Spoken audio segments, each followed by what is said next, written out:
And every single day we start Dino 101 with our bingo board. So this is our bingo board of the day. If and when you get 5 across horizontally, vertically, diagonally, send a message to Christina and she will tell you what you have earned the right to do. So as soon as you get a bingo, any direction, it's 5, send a message to Christina. Grace is not here today, so all questions, all messages go to Christina as God intended. So that is our Dino bingo board of the day. We also have a Dino of the day per usual, and it actually happens to be one of our guests' absolute favorites. We've talked about it before, but it's never been the Dino of the day.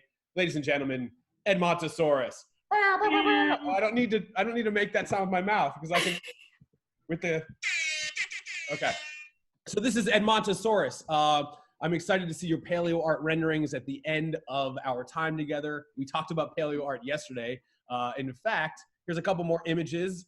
I like this zoomed in detail shot of the face and the head of Edmontosaurus. And you guys probably remember yesterday we talked about paleo art and Charles Knight. That is Charles Knight's painting on the left of Edmontosaurus and on the right, the actual dinosaur skeleton mount at the American Museum of Natural History, which is a bingo clue. So you've already got one. So that is it. That's our Dino of the day. That is Edmontosaurus. But more importantly, we have 2. This is unprecedented in Dino 101. We have 2 guest experts today. First and foremost, you know what? That's not fair. You guys are equal. I don't know how to show both of you at once. But welcome Emily Hoff and Maygen Keller. Hey, guys. Hi. Hi. We're so excited to be here. I've been spotlighted. Well, you guys are the coolest nerds I know. And I know a lot of you know so many. So many nerds. This, you guys, I'm going to put this on the screen right quick so you guys can follow them if you want. So this is Maygen and Emily. This is how you find them on the internet spheres. That's what the kids call it these days, right? The sphere, the tube spheres. Internet tubes. Spheres. Yeah. And we're going to talk about who they are and why the heck they are with us today in a moment. But first, we got to put you through the gauntlet, right? So we have a game. Some people call it DONAD, which stands for Dino or Not a Dino. Some people call it Dinosaur or Dinot.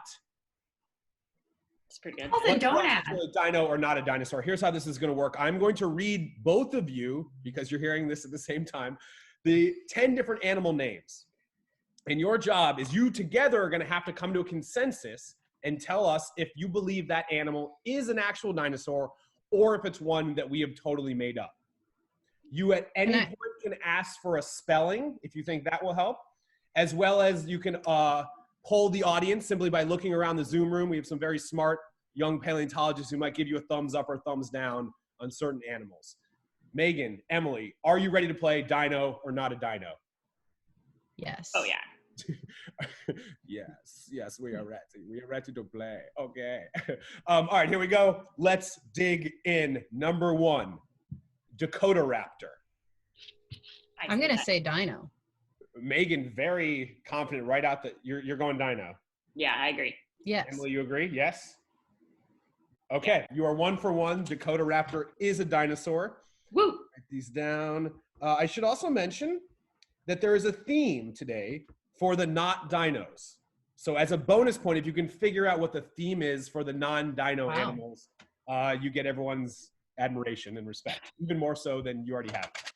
All right, you are 1 for 1. Dakota Raptor is a dinosaur. Number 2, Wyomia. Wyomia.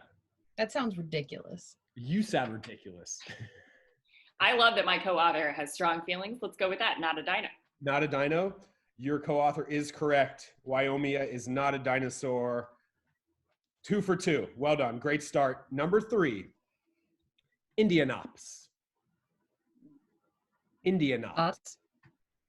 Can I have a spelling, please? You want a spelling? Indianops is spelled INDIANOPS. Indianops. I'm looking at the gallery. Looking at the gallery. We're getting a no, at least some strong no's from the children. I think we should go with that. Yeah, we're going no. You guys are going no? Yeah. Final answer? Final answer. That is correct. You're 3 for 3. Wow. Thanks, great kids. Start. There's plenty of time for you to crash and burn still. Number 4, Alaskacephaly. Sounds like a disease. Elascocephaly. Sound like a disease. Megan is fly. shaking her head no. It does sound a little bit like a disease. I see a lot of Dustin's people mom said drawing. no. What? Your mom said no. My mom said no. Well, then, Wow. you know, whatever my mom told me no, then I have to ask my dad, right? That's how this works. I don't know. What are our chat people? Kids say think? no. I'm seeing some no's from the kids. No. I see. I say no. I see a lot of video No, off. I see a lot I of. think we can say video no. Thumbs down. What do you think? What do your I'm gonna parents give you the say? Nothing. Oh, we got one Oh. big thumbs up here. Oh God, I'm so torn now. I think we should still. Well, say it again. answer. Elascocephalys. Elascocephaly. That to me feels like a no. Emily, No. is that your final answer? Final answer. Elascocephaly is a dinosaur. That's Ow! the first incorrect answer. You're 3-1. That is okay. You only have to get 6 out of 10. We're looking for a D- here. That is for number 5. Promexicalyx. Promexicalyx.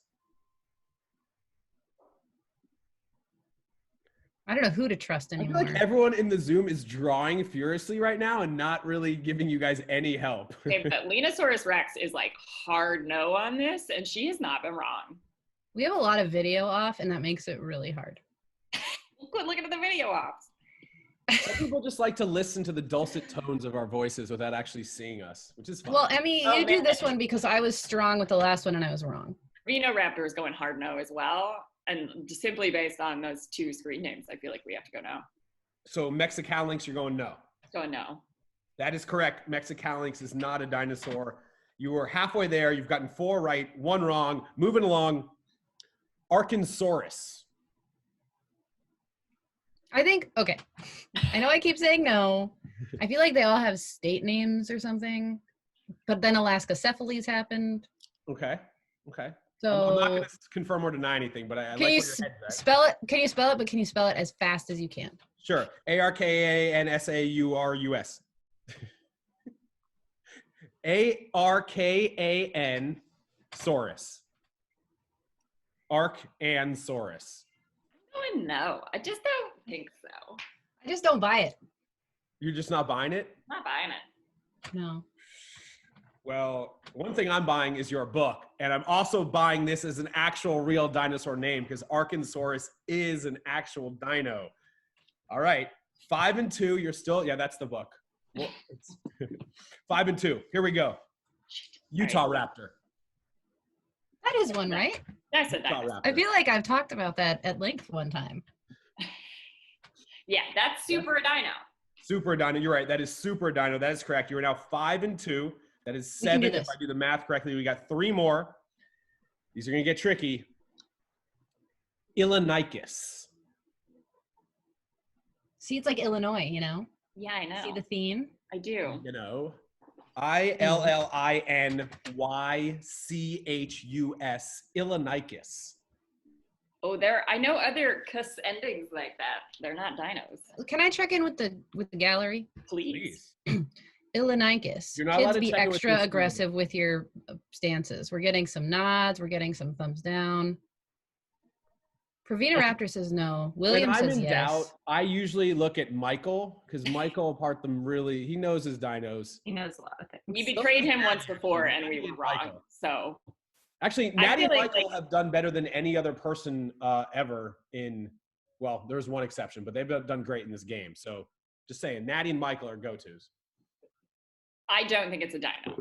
I don't think so either. Yeah. You have a consensus. It is not a dino. You are correct. Illinoicus is not a dino. Does that mean we won already? You have got yes. We've you've achieved gotten mediocrity? Yes, Excellent. you've gotten a D-. We don't kick you out of the Zoom because you're gonna pass. But we have a couple more because we want to see what the score is that you can actually get. Next, Michigamimus. Fake. That's fake news. Michigamimus. Strong take from Megan with fake. You're saying this is fake news? Yeah, I don't Emily? think that's a dino. Michigamimus? Michigamimus. No, that's like an STD. Oh, sorry. Sorry. Can we Okay, get a sound effect well, for you're when we correct mess on it up for being the not kids? a dino. I don't know about the second part, but you are correct. That is not a dino. You've now gotten 7 right, 2 wrong. So you get a solid 8 out of 10. Last but not least, Appalachiosaurus. See, that to me feels like it could be a dinosaur. Well, yeah, but that also feels like it could be a trick, you know? That No, feels- because Appalachia is not a state. I think the theme is like states that aren't fun. Here, you know what? Sorry, This Illinois. is also unprecedented, but if you want to pass on that one, I can give you an alternate number 10 that you can try to guess on, but you can't go I back. think we can go. I say yes. I don't know. Come on. I think it's a Get trick. on board. I don't think it's a dino. Well, what would I Appalachiosaurus. need to do to convince you? No. I'm going to need an answer. I say yes. Well, I gotta, you know what? This is all about teamwork, so. You know what? What's the dream work? Teamwork makes the dream work. You're right. Appalachiosaurus is a dinosaur. Well done, Megan. You guys got 8 out of 10. Just because I like you, I want to give you a bonus one. This one's pretty tough. Manifest Destinopteryx. Oh my God, I hate it so much. Yes. So Shouldn't you be guys got 8 out one, of 10. probably You watched is. the game. Megan, can you tell everyone what the theme for the not dinos and almost all of the actual dinos too? It was confusing, but for the not dinos, what was the theme? States. States. Places. Wyoming, Indianapolis. I can't even say that. Indiops. There it is. Pro-Mexicalinx, Illinois, Michigan, yeah, all states. You guys crushed it though. 8 out of 10. Well done. That means you get to stay in the Zoom and we don't have to kick you out. Thanks. God. You're such a So- stand-up guy. I know. I do what I can. So the reason why I wanted to have you guys on is because I am clearly friends with you and I love the level of nerdness that you bring to everything. Emily and I have done tours at the American Museum of Natural History together for a while. But you guys went on a crazy adventure, which I feel like you're probably going to be able to tell us a lot more about than me. So I'm going to let you guys kind of introduce who you are and why you're here and what we're going to talk about today. Because I know a little bit about this journey you've gone on, but I'm really excited for you guys to kind of walk us through it. So I'm going to let you take it away. Who wants to go? Who? Emily, Megan, go ahead. Whoever's going to talk. Why do you put the spotlight And on as you Emily? guys are talking, I will show the slides you sent me. Great. Oh, okay. Well, thanks everybody for joining us here, and obviously thank you, Dustin, for having us, and for all your, and to the chat generally for all your lovely help in that game. As Dustin mentioned, Megan and I are the authors of a new book. It just came out on March 31st. It's called Scenic Science of the National Parks. There it is. It is available wherever books are sold, including your local bookstores. If you have bookstores that are still operational near you, you should definitely give them a call. I bought mine from my local bookstore yesterday. On the internet, right? You just went on the internet. Well, I've never heard of the internet. I went on. I'm kidding. Yes. Yeah. I went on the So internet. even if you think my bookstore is closed, still try. Still Yeah, no, I drove past it and it was like, we are temporarily closed. And then I went on the website and I ordered the book from them, which is great. See? Yeah. Support your local indie. Anyway, go, Emmy. Now I'm dying. Megan and I have been friends for a really long time, and one of the things we bonded over most strongly is our love of curiosity and our love of just like going out into the world and trying to learn some stuff because it's cool to learn, not because you're necessarily going to do anything big or important with it. And we started trying to come up with how we could bring that vision for the importance of curiosity to the world. And eventually we settled on this book that really revolves around the idea of being science tourists. You can travel for a lot of different reasons. You can travel for music or food or art. But we started to ask ourselves, what would it mean to travel for science? What would it be like to just be science tourists? And so we hit the road for 3 years straight in a series of road trips where we visited 25 national parks, including the summer of 2018. After Penguin Random House signed on to our crazy scheme, we were able to spend 4 months traveling through 20 parks. We drove about 18,000 miles coast to coast and spent 4 months on the road, had very few showers, and a really good time. So all that is to say, we collected some of the most fun science stories we could find laying around the national parks, and we tried really hard to go for things that you wouldn't find information about necessarily elsewhere. The national parks do such a fabulous job of interpretation, And they have such great rangers that will tell you about everything. So we really tried hard to find storylines between the storylines. And as you all may or may not know, our national wilderness parks do not really include many dinosaur fossils. There are not many parks that have those, although of course North America and the United States, Western United States in general, is treasure trove of dinosaurs. The fossils in the wilderness parks tend to head a little bit in a different direction. So we are gonna co-opt your lovely dinosaur gathering today to talk about 3 of our favorite sort of prehistoric fossil connected storylines in the parks. So since we're all stuck at home anyway, and you can't do a whole bunch of traveling right now anyway, like come with us on this adventure that we couldn't pull off in real life anyway. And I think, yeah, there we go, walk on up. I think first up, we are headed to Glacier. Maybe Dustin can show us. Yeah, so these are some illustrations from our book, by the way. Absolutely gorgeous. We didn't do them, that's why they're pretty. So Glacier is up there circled on the border. Can I have the next slide, Dustin? Proof in the pudding that we were actually there. One of my favorite. Quick sidebar. I see you guys in all these images with these Get Curious shirts. What's that about? That's our motto. Can I answer it? Yeah. I just feel like I've been sitting here not talking, which is fine. Get Curious is our motto. It's our brand. So, you know, it's all about getting out there and getting curious about whatever your heart says. So for us, it happened to be science in the parks. For you, it might be other things, food, dinosaurs, I don't know. But just getting curious, digging in, letting your curiosity guide you. And we have shirts and buttons and stickers and a hashtag. So there you go. Hashtag Get Curious. Nice. Nice. So next slide, Dustin. One of the coolest things about Glacier is that they have some of the best collections of stromatolite fossils found anywhere in the world. Stromatolites are an ancient kind of algae. So the stromatolite fossils that you're seeing, that's all the wavy lines on this wall. There you are. That's what one looks like up close. They look a bit like you've taken a cabbage and kind of sliced it in half most of the time. Those are layers of ancient mud and sediment that algae trapped on the bottom of a seafloor over 200 million years ago. Sorry, it's actually even longer than that. I'm going to consult my own book so that I can tell you the correct number. Yo, I do that too. Like I'm working on a dino book, and a lot of times I just like go and look at the research I've already done because I know like I have exactly what I want to say there rather than going through a Wikipedia wormhole. Exactly. Are you allowed to cite yourself? I think we should start just citing ourselves. I like that idea. Yeah, I'm into that. So the fossils that we're talking about in Glacier today, they are 1.5 billion years old, a billion with a B. And stromatolites not only are cool because they're just sort of everywhere and look really nifty, they are the first creatures we know about to do something really cool, which is turn the sun's light into usable food. They are the first creatures we know of to perform photosynthesis, and that had a really important implication in that in photosynthesis, creatures take in carbon dioxide, use all the carbon, and then spew oxygen back out. In 1.5 billion years ago, there was not a whole lot of oxygen on our planet. But thanks to stromatolites pumping out so much oxygen and for such a long period of time, the atmosphere of our planet actually changed, which helped trigger complex evolution, which would eventually lead to dinosaurs and, you know, us after a while, although dinosaurs are cooler than us.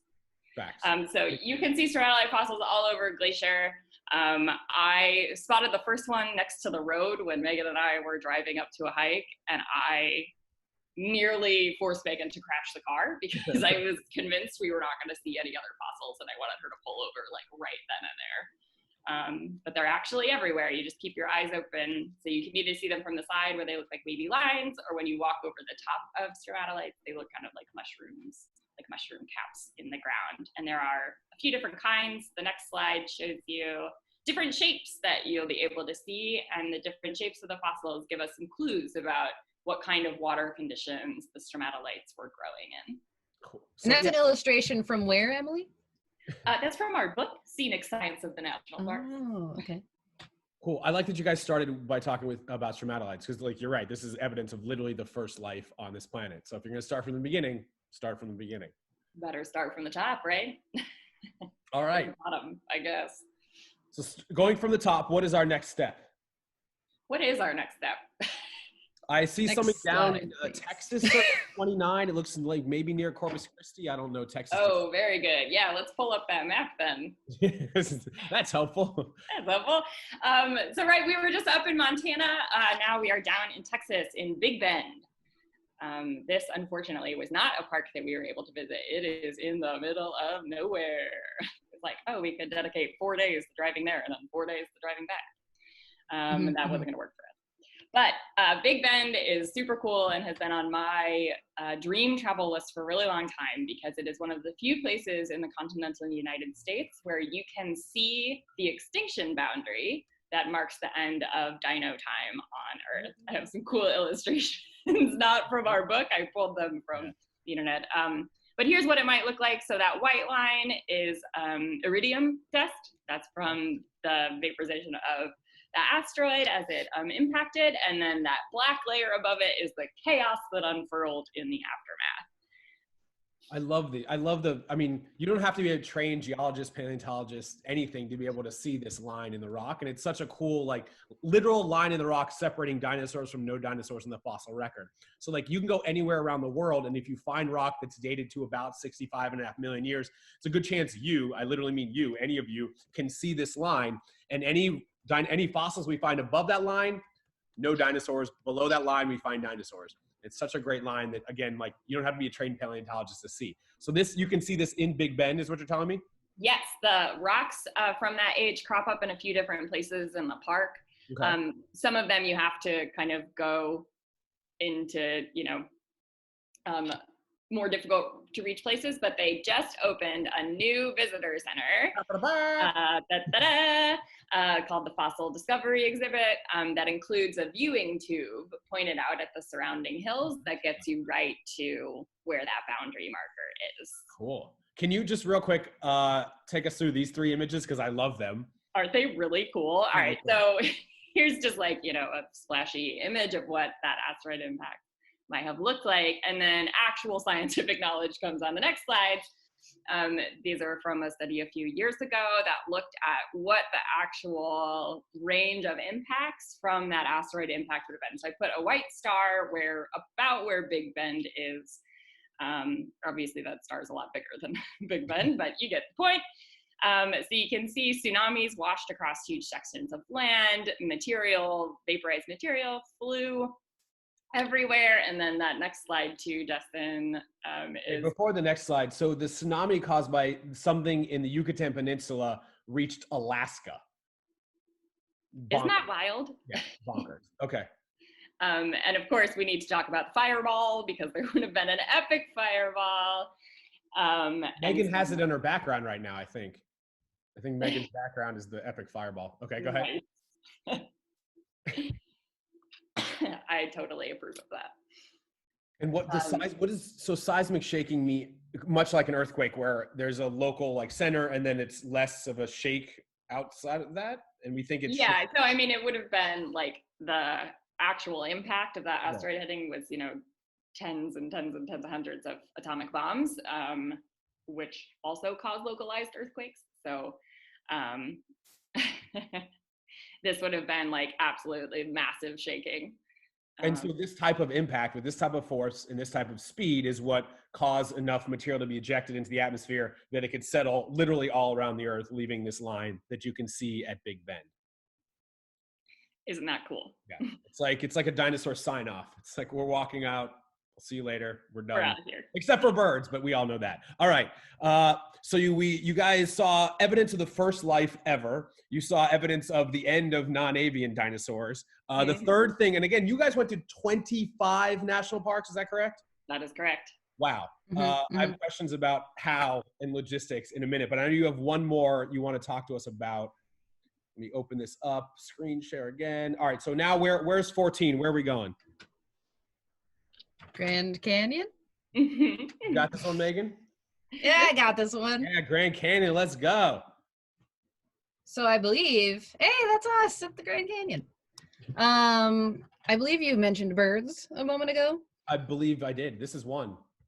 Yeah, so we wanted to talk about ravens as our best connection to dinosaurs today. Sure. And the cool thing about ravens, I think, is that they're actually super highly intelligent. And I think very often get a bad rap because their intelligence has made them incredible pests. And I think a really good way to talk about it is to also talk about pigeons. And so pigeons are also considered a huge pest. But when you actually take a chance to look at pigeons, they're really beautiful. They have iridescent feathers. They're a really cool shape. And we did it to them. You know, we're the reasons that they're horrible.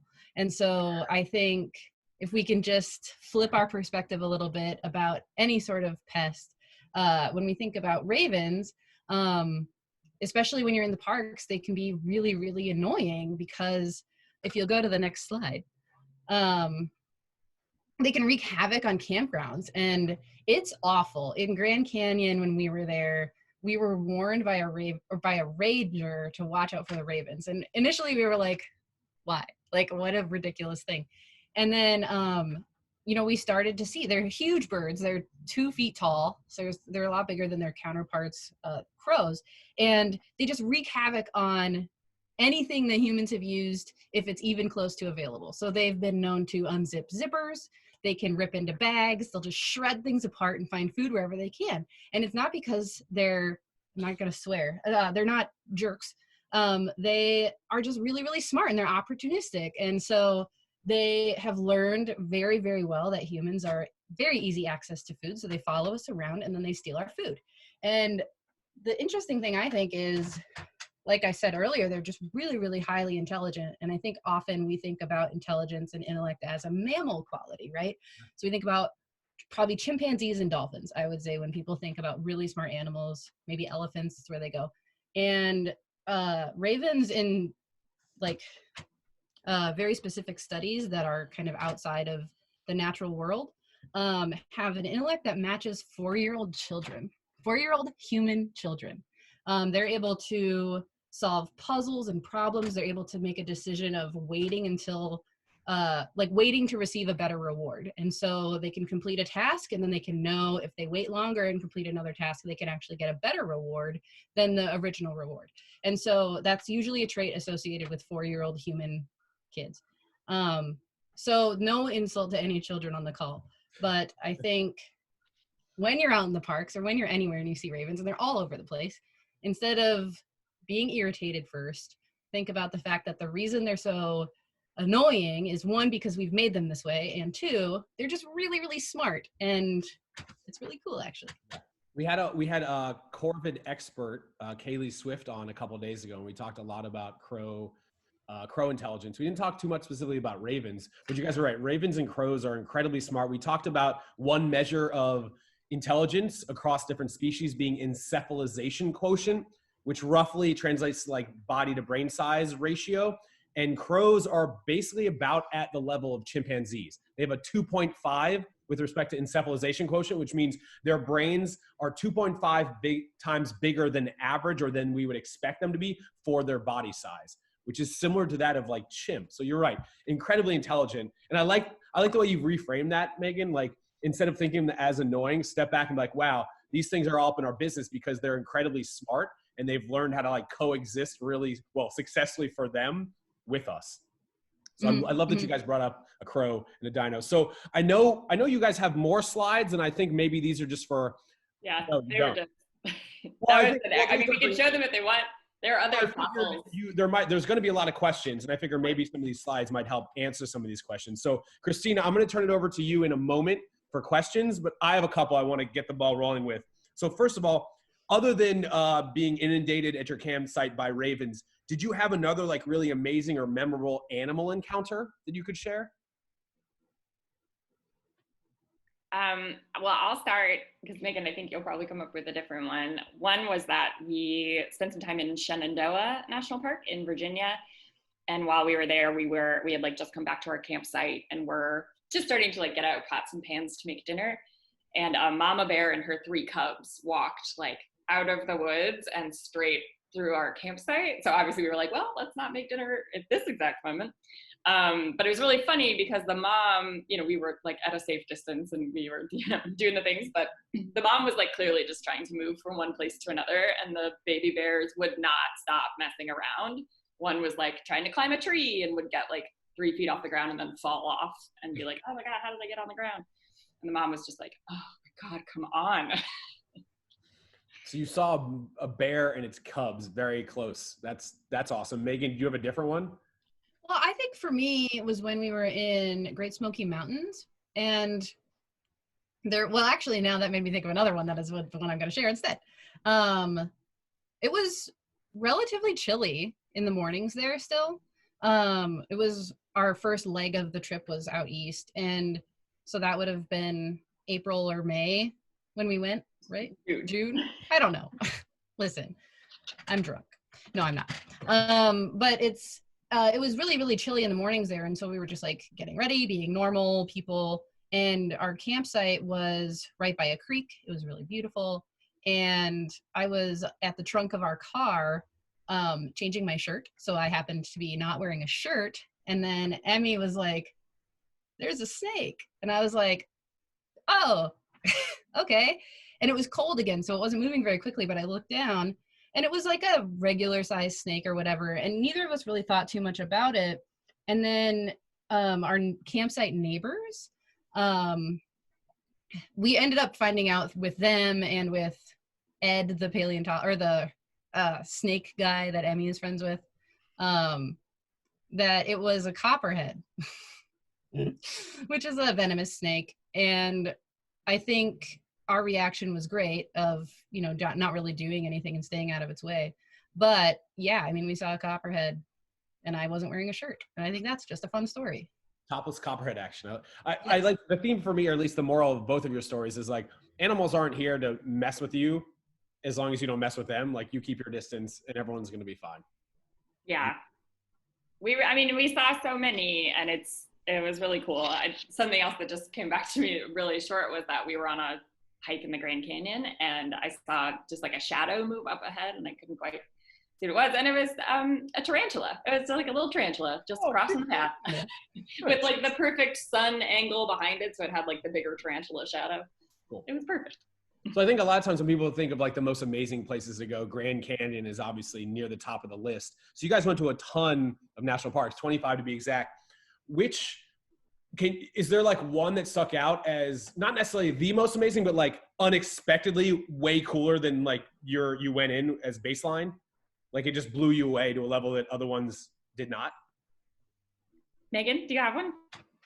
I think because now I'm traveling alone. When we went I had never been to the Pacific Northwest before.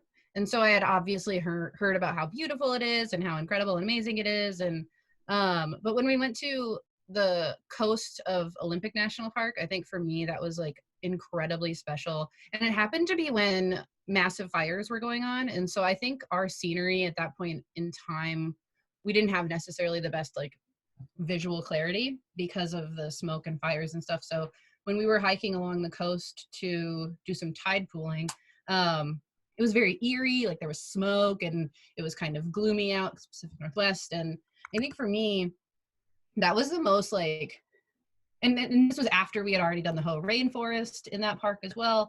And so we had seen all of this like very lush greenery and wildlife and everything. And then going to the coast when it was this eerie moment, I think that was when Olympic really in the Pacific Northwest like sealed it for me, where I was like, wow, like this is actually really incredible and remarkable. Emily? I think mine was Death Valley.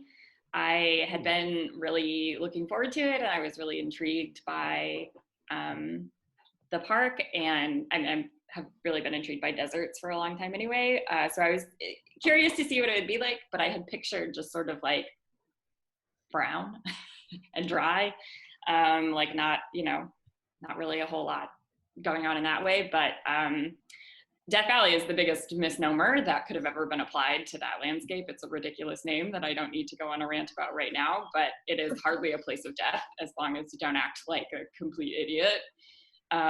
But it's full of color. There's of course, big wide open sky, but you're not in a valley, you're in a basin between two mountain ranges. Mountains on one side are 8,000 feet, mountains on the other side are like 11 or 12,000 feet, and you are below sea level looking up at them.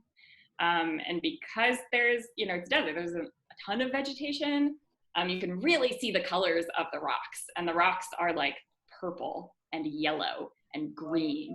It's just this like utter fantasy land that has a really unfortunate, really stupid name. And I think, where was this? No, it wasn't here. Never mind. I was in a trivia like 2 days ago, and that's where Death Valley is the place on Earth that has recorded the highest temperature ever, like around like 140 degrees, I think.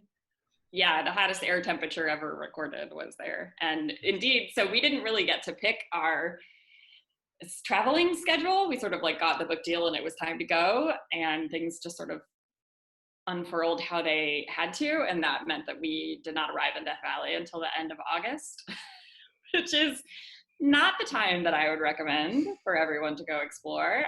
It was actually 130 degrees during the day. And nighttime temperatures were like 99, 100. I'd never experienced heat that hurt. It was like you were constantly standing too close to a bonfire and you couldn't get away. Wow. Yeah, the wind would hit your face, and it's I'm obviously very familiar with the cold because I'm in Minneapolis and wind chills and all of that. But we would get out of the car, and there was like a 10-minute limit of when people were allowed to be out of their cars for safety reasons. Wow. And so we would get out of the car, and it was just like getting slapped in the face with hot. And it honestly the only time in my life I'd ever experienced it, and it was just like, this is actually worse than cold, and I can't even believe that's possible. Yeah. All right, Christina, I'm Yes. sure we have a fair amount of questions from the audience. I know I have some questions about just the process of writing a book, but I'll let our Dino 101 quarantine take it away. Christina, what do we got? Also, we forgot to mention you dressed as Dr. Alan Grant today. We'll put the glasses back on. Right. Doppelganger. I love it. What questions we got, Christina? Wish I had a cool hat. First of all, shout out to Death Valley. That's where I made my first geologic map. And Yay. It is neat. It is a rainbow. It's not just brown. I think I mapped a place called Rainbow Ridge even. So the geologists know. All right. Geologists always know. Yeah. So first, a quick one from Denise, who asked if you have a podcast, because if not, they need one. Thanks, Denise. Thanks. We don't have one. They don't. They do not. Read the book. So let's spotlight Michael. He has a new background. Have you been to the location in Michael's background? Is that Dinosaur National Monument? You are correct. Most of Dinosaur National Monument is actually located in Colorado along the Green River and the Yampa rivers. But this is actually in Utah, the visitor center, the famous quarry with all the Jurassic jumble of dinosaur bones, Allosaurus, Apatosaurus, Camarasaurus, and the whole lot of them. Yeah. Oh my God, that place is so cool. I went, Megan and I, our schedule was like travel for 3 weeks, off for a week, travel for 3 weeks, off for a week. And on one of those weeks off, I was like, well, I'm not going back to New York. I'm going to Dinosaur National Monument. Yeah. And it was real, that visitor center is so cool. That quarry wall, that's where the Brontosaurus it's the dino in the entryway to the American Museum of Natural History is from there. Yeah, the Bearsaurus. A bunch of it. It's so cool. And I mean, the rest of the park is so gorgeous. I spent 2 days just like backcountry driving along the Green and the Yampa. Oh my God, it was amazing. And I did not go. And that's fine. She went to go hang out with her cats, which is also yes. Also I had to spend a week with my cats. Christina, who's next? Richard asks, all the national parks that you stayed at, did you have permission in some of them, or did all of them have campsites available to the public? All of them were public campsites. And if we couldn't, you can book campsites on recreation.gov for national parks campsites. And if we couldn't, if there weren't spaces available, we could usually find something outside of the park's KOAs and things like that. Yeah, and we're working on another book about how all of that worked, because boy, was it a ride. No, we're not really working on another book, but we have a lot of stories. But yeah, I mean, I guess to answer like a deeper part of that question, we're not affiliated with the Park Service. We weren't granted any special like access or privileges. The Park Service doesn't partner with people in that way, and that wasn't necessarily what we were looking for. But in every park, we always went to a visitor center and spoke to rangers and volunteers who were massively helpful, who would tell us all sorts of things that they found interesting about the park, or just like really helpful tips about how to get the most out of our visit. Cool. Amazing. So these are all places that once someone picks up your book, they could replicate the experience you had. They could go to the places you went, stay where you stayed. Yeah, so we don't talk about where we stayed or anything like that in the book, but one huge anchor point of the book and of how we came up with this project was that we really wanted people to be able to replicate the experiences that we had in terms of finding this science. And so all of the storylines that we point to in the books are things that you can find in the main developed areas of the parks. Largely, there's stuff that you will encounter anyway if you're just sort of glancingly visiting the park, but now you have a chance to engage a little bit deeper. So none of it is like a 3-day backcountry hike to find this one random thing. It's all already there in the developed areas of the park. Awesome. I think we all have a new post-quarantine goal. Yeah, I can't imagine going to a national park after this quarantine without bringing your book. I can't imagine going to any of these. Also, again, this is the book. It's another shout out, you guys. It's not only beautiful, but incredibly well written, and obviously by two of the coolest people I know. So you should absolutely get this book as soon as this Dino 101 is over. Christina, we got about 5 more minutes. What other questions we got? Okay, Britt wants to know, what is your favorite East Coast national park? Ooh, good question. Good question. Megan, do you have a... Well, so I can't speak about things like, we didn't go to the Everglades or Dry Tortugas or anything like that. And so in speaking of places that we've been to, I'm going to say Shenandoah. Which one is that here on the map?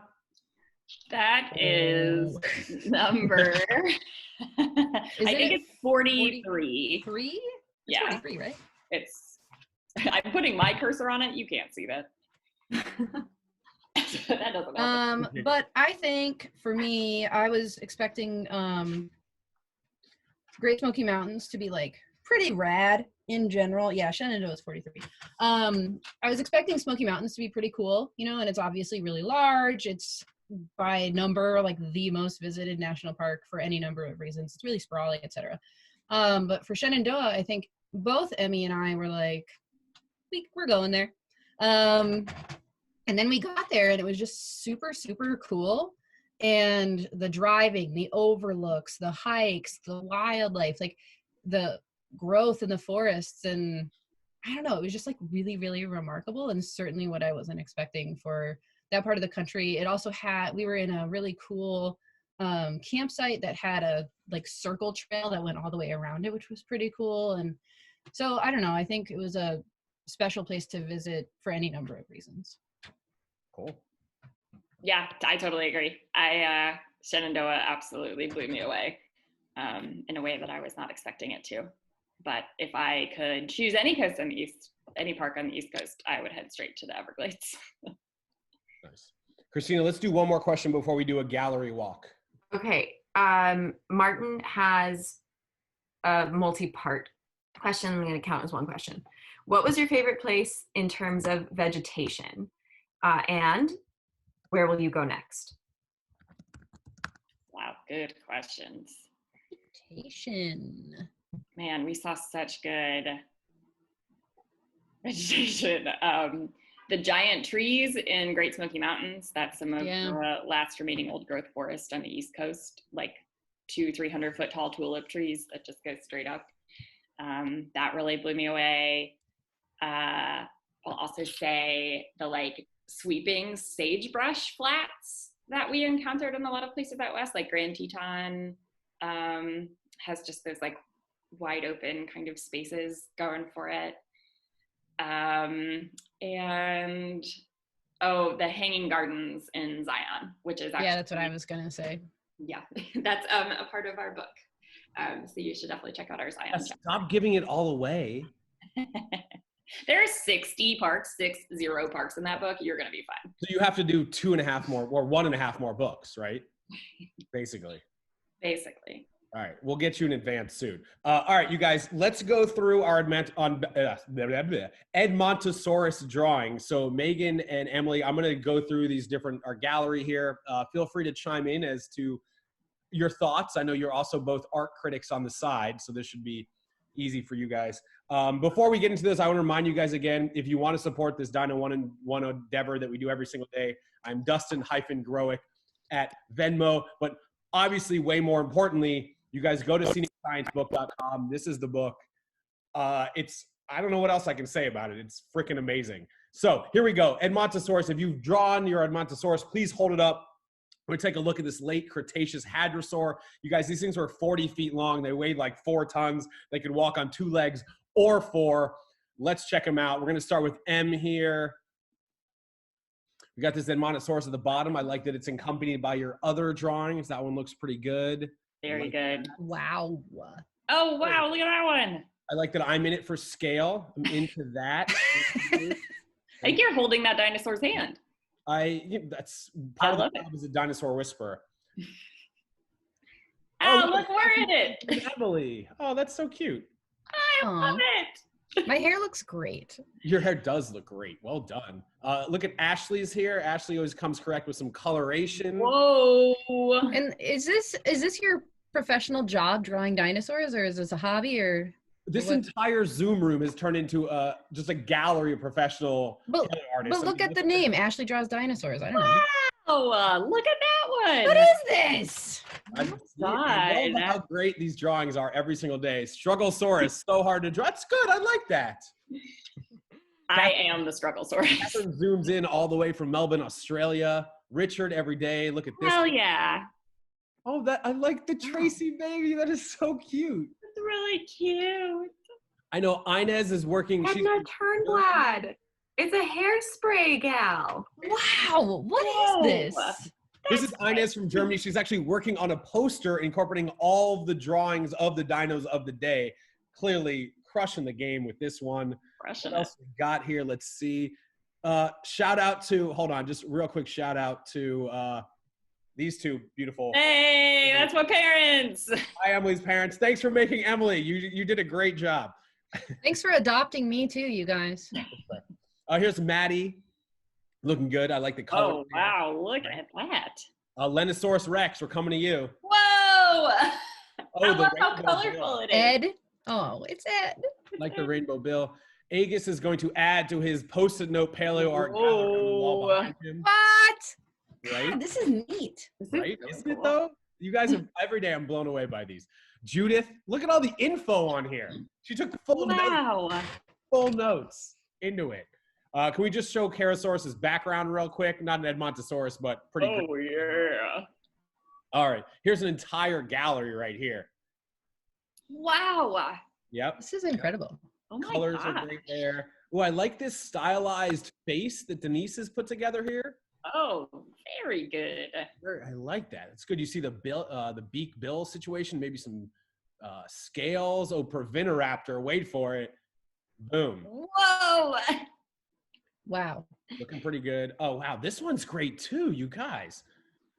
Make sure you're sending your pictures still on Instagram to @ofthedailyDino. I put the handle in the chat. Of the Daily Dino. Send all these to of the Daily Dino at Insta. And while you're on Look at Insta, those. Scenic Science book. So you can follow Megan and Emily too. Oh yeah. Also on Insta, Scenic Science book for sure. We post every day except for Saturday and You Sunday. guys are very good at posting every day. Thank you. Wow, look at that one. You guys, these are so cool. Wow. That's real good. Do we have a couple more? Oh, Natty. Obviously, we got to go to Natty. Love the color. Yeah. Yeah. Good color Nice. scheme. Ed the Montosaurus. That makes sense. Mhm. All right. I think that's about it for a paleo art. Did I not tell you guys that these were going to be incredible? You promised. They always are. So before we go, first of all, Emily, Megan, thank you guys so much for joining us. Go get the book, Scenic Science of the National Parks. Do either of you guys have any last words you'd like to share with us before we bid you adieu. Thanks for hanging out with us for a second. And thanks for showing us your amazing dinosaur drawings. Wow, those are so cool. Real great. Yeah, your drawings are fantastic. And I think this kind of stuff is really great to support. So keep coming and attending things like this and buy things locally as much as you can, because that's really important right now. And like I said, if you think your bookstore might be closed, check before you make assumptions, whether you're ordering this book or another book. And that's what I got. Yeah. I mean, I said it at the top. I'll repeat it again. I could have bought your book on Amazon, but I tried to go to my local bookstore and it was closed. So I went on their website and I bought it from the local bookstore through their website.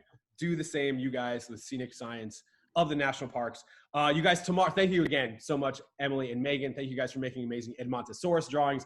Thank you, Christina, for manning the 1s and 2s today.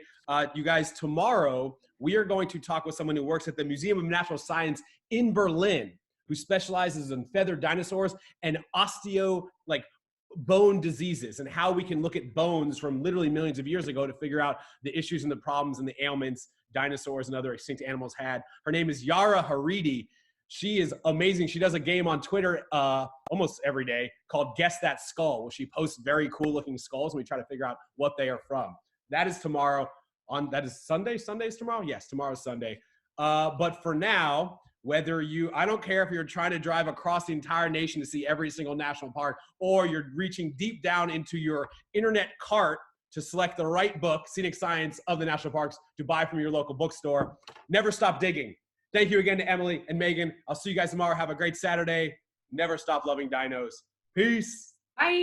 Bye, everybody.